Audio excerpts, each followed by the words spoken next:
Nagani ko pala mag-skwila. Gumbot ko yung ginawa may tanig ko. Balik-balik.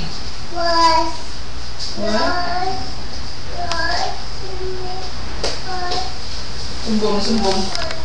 Naikisumbong na. May sumbong ni mo, be. Sir, dito ka, sir. Yeah, okay na. Ay, hello yung face.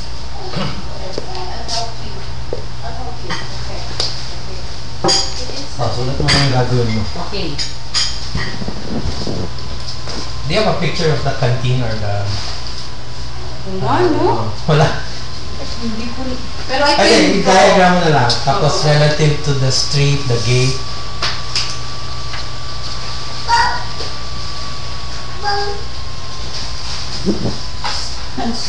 So, inside the campus, there's only one canteen.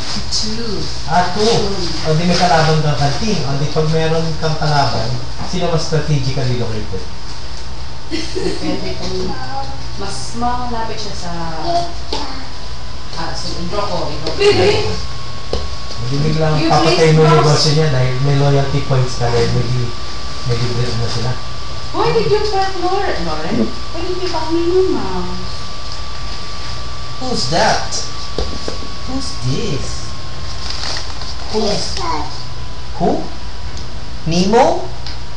Is this Nemo? My who?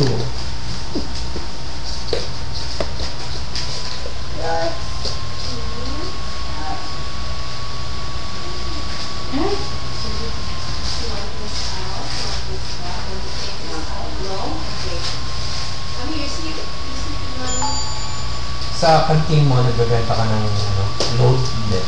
Ayaw! Bakit dapat? Kasi si Marie hindi pa yata mabuhay. Open the door, babe.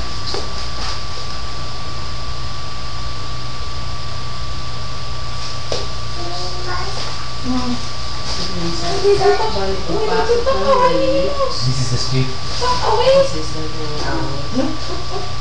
Sleep with minimum. Sleep with minimum. Ground floor, may second floor. Inside the bedroom. Second floor. Tapos ito. Walang second floor? Lahat? Ground floor, lahat ng baso? Tapos ito pa. Bundok ko. Tapos mataas na yung court. Tapos dito na yung register account. Tapos classroom. Tapos may maliit na road. Putok ng likod. May classroom dito sa likod. Ito yung canteen. Tapos ito yung another one. So ito dalawa canteen. Sino mas malaking canteen? Sige ito. Isa yun. Okay. So, if you have an access, anong light materials, light construction lang. So, if you have an access point here, tingin mo, kikita yung signals all around. Kung malaki na antenna yung gamitin natin sa CRT na... Mayroon siyang antenna na, may TV. Hindi, antenna ng Wi-Fi. Right? No, sir. Ano ba yung... Hindi, ganito muna. Kasi parang, based on this thing, let's say may server na tayo dyan, may Wi-Fi access point, may video tayo. Server ang kailangan tapos Wi-Fi. Pwede sa sila. Wi-Fi access point, tapos creative videos, diba? Wi-Fi access point. Yung Wi-Fi router? Yung router lang. Okay, router. Ang ano is, yung model na, okay, first ang clientele mo is yun lang kumakain dito, di ba? But, you know, you can effectively cover the entire classroom, the entire campus with the Wi-Fi signal. So, if, kunwari, kaibigan mo si teacher ganito, si professor ganito, wait, gusto mo subukan sa classroom mo, hindi kita i-charge. So, nakakapagpalabas na sila ng video dun sa classroom without going through Dean of Academic Affairs, Program Chair, etc. etc. Ikaw lang ang kausap in effect. Diba? Because pag ganon, please, alika, explain ko sa'yo. Pag ganon, sabi niya, yun pala talagang magagamit pala yung video dahil kinurate na ni Gwen. Okay? So, sila in effect ang marketing arm mo dahil since gumagamit na sila ng video inside the classroom, sasabihin lang nila, mag-subscribe kayo kasi andyan yung more of the videos that I'm using here. Diba? Kaya, Kunwari, IT class. May IT class, may IT. Kunwari, IT class. Nakita nila, merong Amazon, at saka may Google, at saka may Microsoft Research na videos. So, ginamit ng teacher a few videos in class, pero sabi, dito, mag-subscribe kayo, andyan yung kompleto. Which is outside classroom hours already.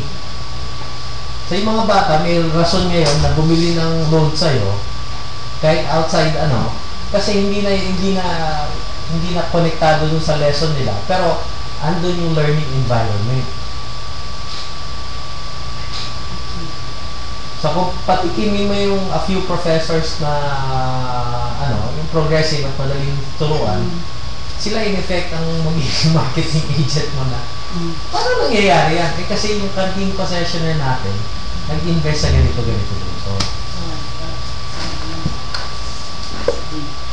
Tapos, so ang kailangan step by step. Sulat mo din. So kung ganyan, if you're going beyond the confines of your canteen into, kumbaga, let's call it a Trojan horse inside the classroom. Yeah? So you might want 1 or 2 tablets na, kahit tablets lang, ipapahiram mo kay prof. Gusto mo, dali mo sa classroom mo. Ganon! Kasi sila yung magiging marketing agent mo. So, ngayon, gagawin mo yung business model. If you have 40 students to a class here, okay, how much can I earn in a semester or in a month from 40 students patronizing this thing?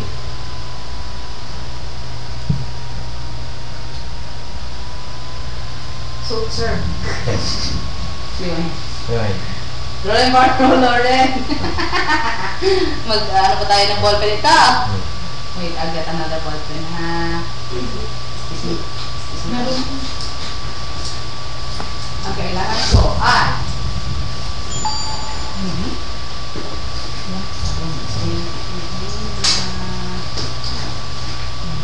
ang kailangan ko prepare.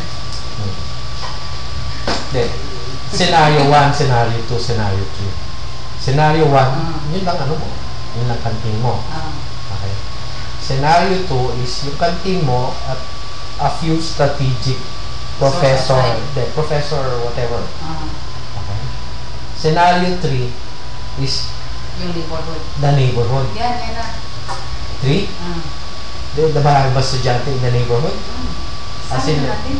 Hindi, kaya pero kailangan mo na ng sa bubong dahil kailangan may antena ka na sa bubong. Ang antena? Oo na yun. Siguro mga 2,000-3,000 na yun. Saan mo din CDR King?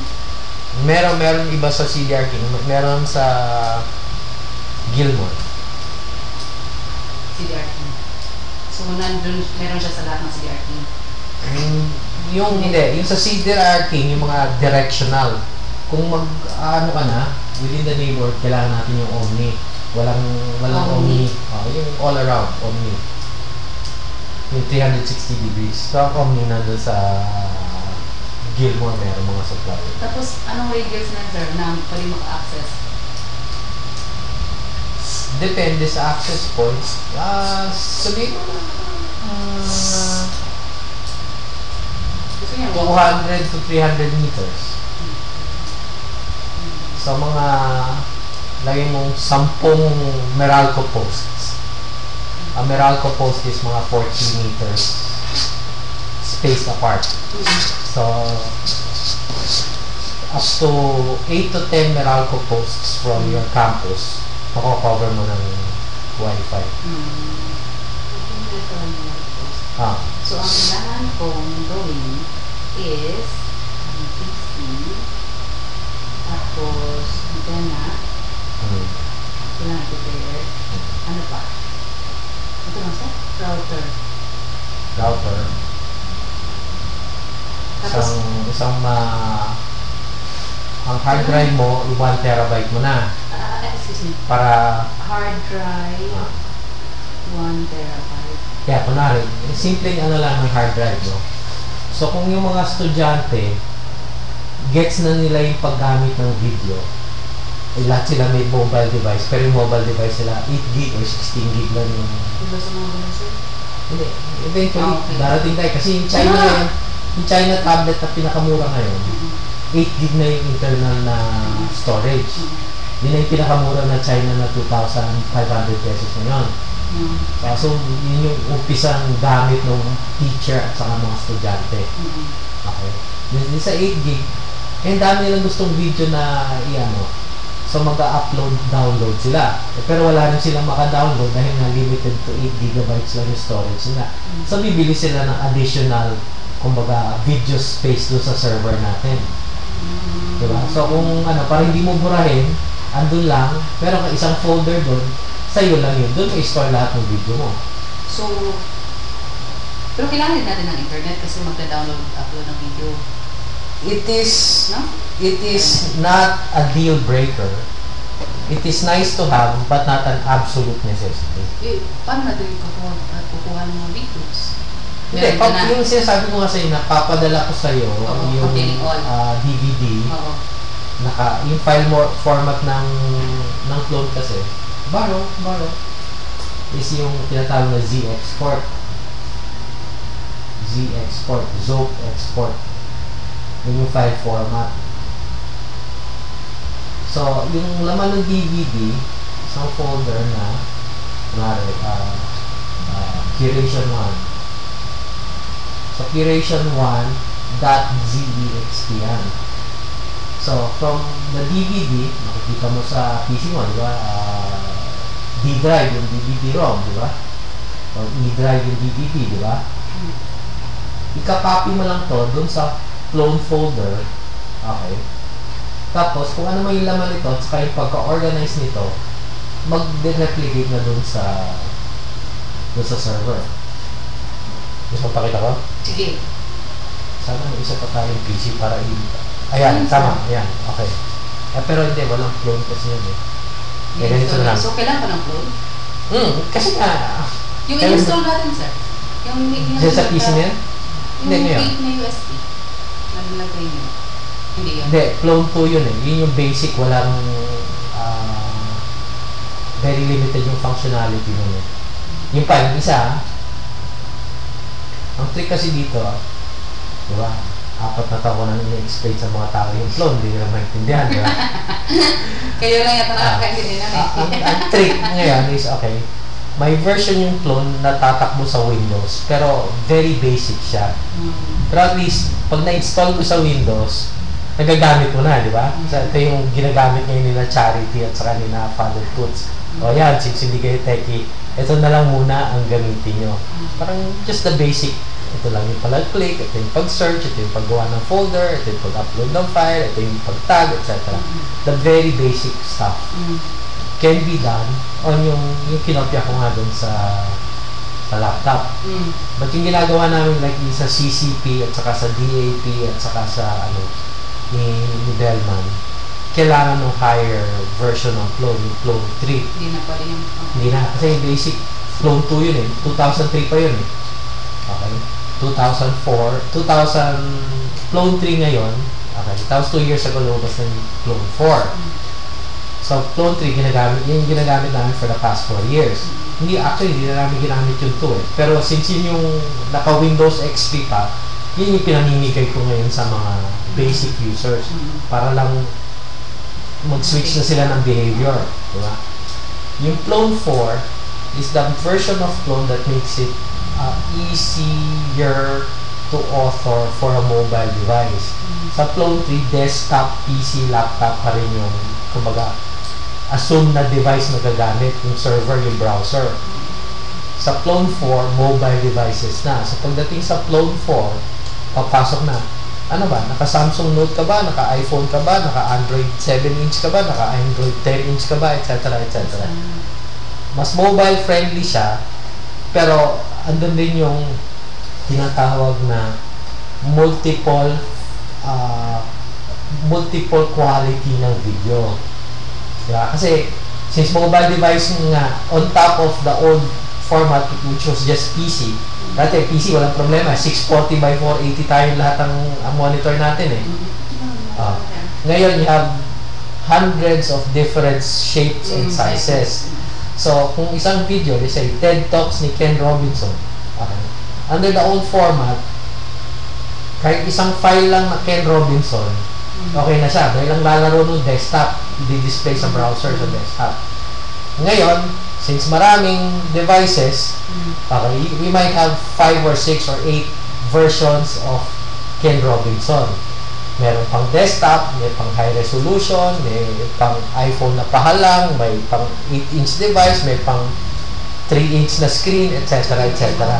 So, doon pumapasok yung importance ng content management system. Dahil nga, kung isang file, meron ng variation, tapos kailangan mo i-serve yung variation based on ano bang browser yung ginagamit ng end-user device.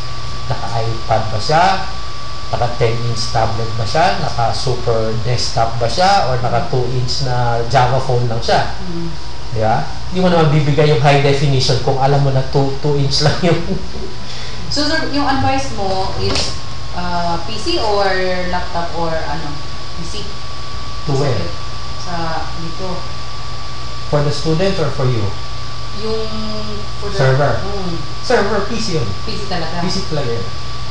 Okay. Desktop talaga. Desktop. Ang issue ngayon na, uy, dapat.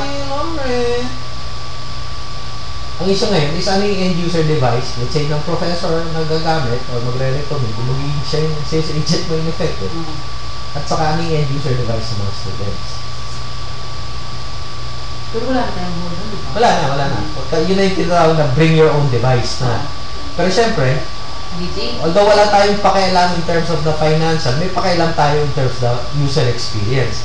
Kasi nga, kung nilagay mo ang file format, puro low quality. Ang ganda-ganda ng tablet nila, ay pangit pumunta doon sa kantin, walang kwenta yung video. Di ba?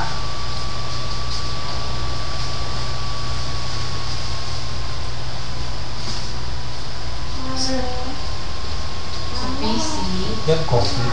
Ay, kuya. Yan, coffee.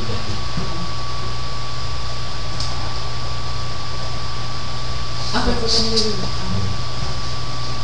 And then you want, since you're saying you're 1.5 hours from the city, so pag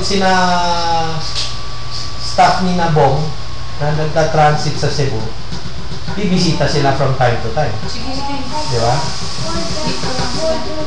Wait, mama lang.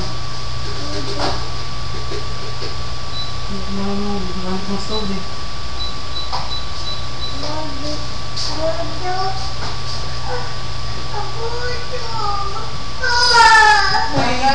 Lauren, wait lang. Don't want to wait? Gusto niya yung ano yan. Okay. Yum.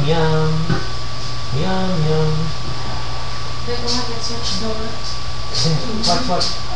Yes, we're open. So, ano mo dyan? PC na 1.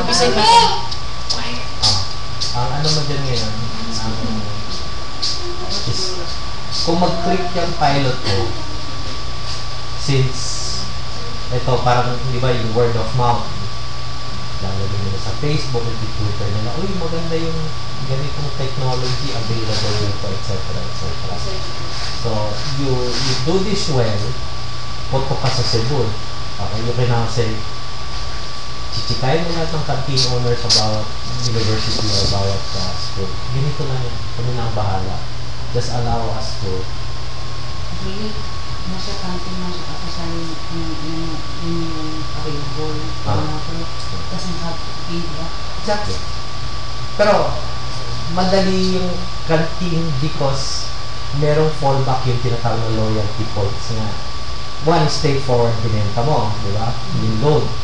Second is, hindi, para lang lumakas yung benta ko, for every 100, 200, 300 pesos na receipt or whatever, bibigyan ko rin ganito. Parang loyalty points, yun yung reward, di ba? So yun nga ang problema mo sa monitoring. Kung hindi kayo magbibigay ng receipt, paano mo mo? Di, baka meron silang parang card, tapos lalagyan yung stamp pad o whatever, di ba?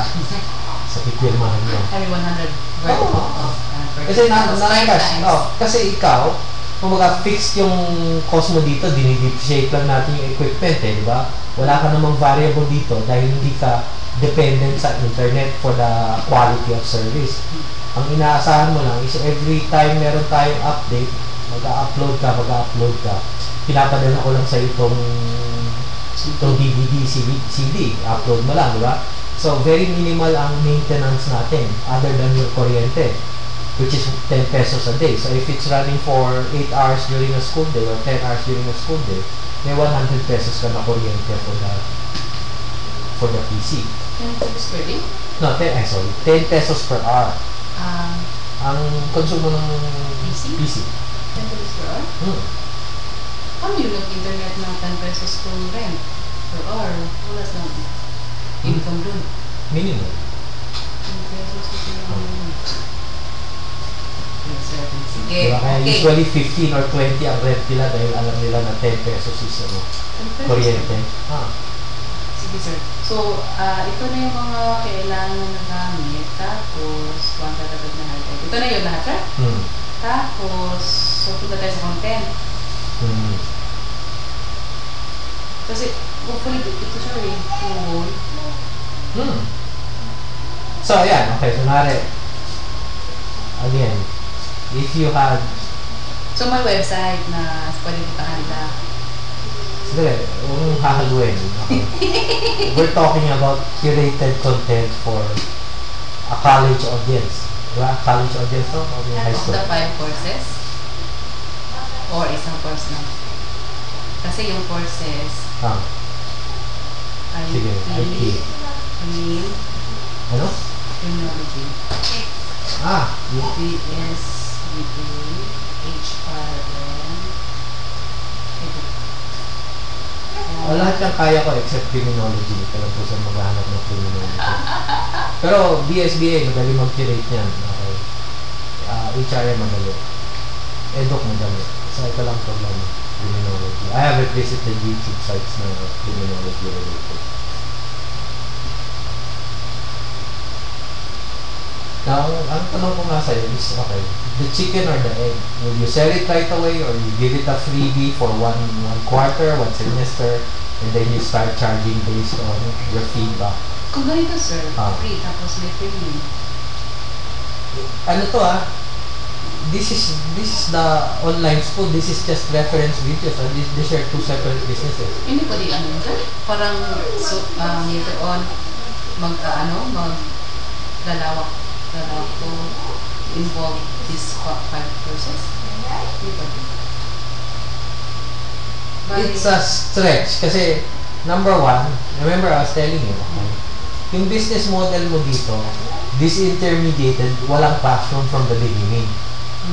Diba? Kaya iba yung cost structure mo dyan Okay. Dito, iba rin yung cost structure mo kasi alam mo may classroom dito.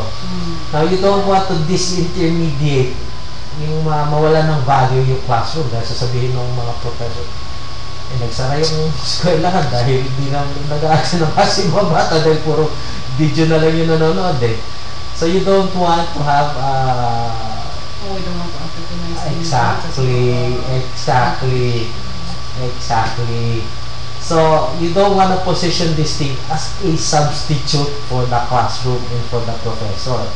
This thing, itong pinag-uusapan ito, this is a substitute, right?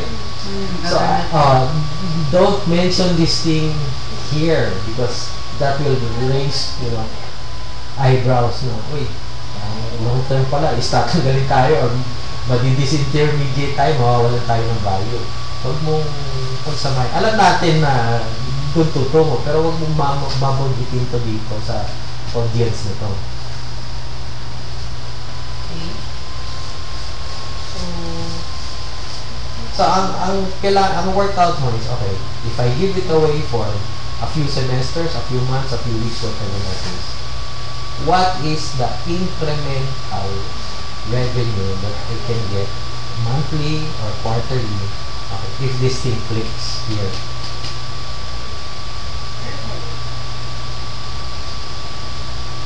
Do you get it?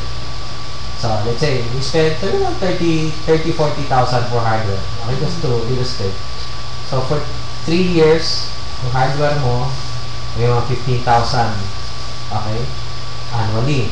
So, every month, parang 1,200. So, lagay natin 1,500 a month. Depreciation mo ng hardware. Okay, 1,500 a month. So, sa 1,500 a month, okay, Yun ang depreciation to? kung 40,000 ang bibilin mo na all-in na server. If you buy 15,000 na server, di mas bababa, di ba? Pero just to illustrate. Okay.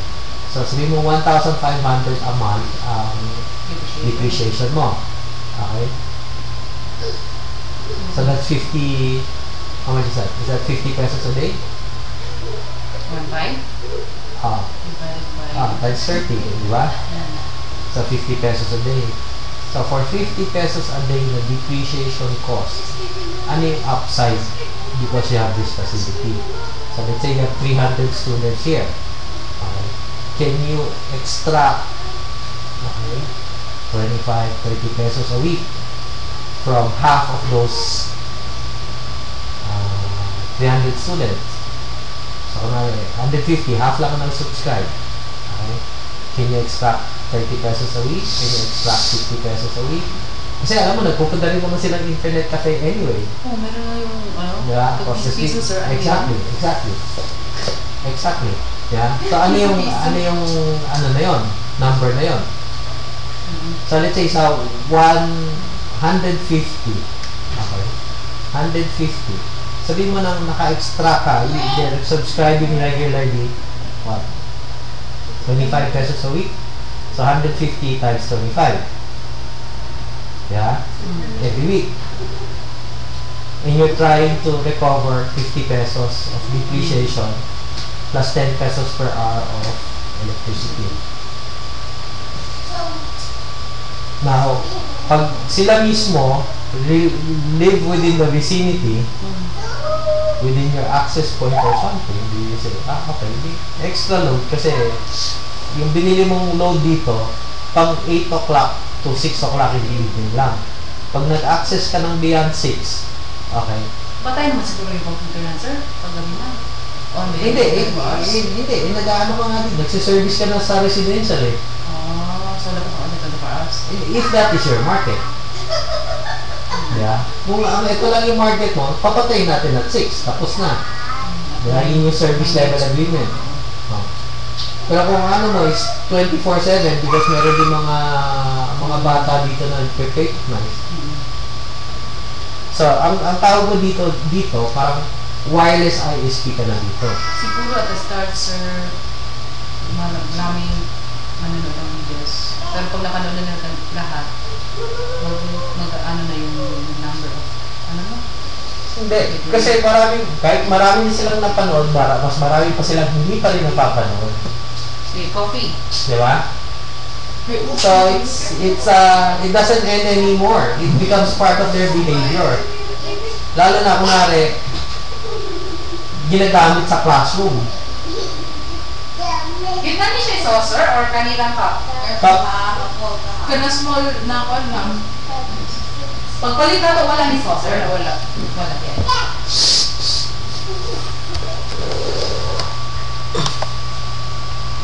Coffee mo, ma! Mi! Ikaw, get coffee ka?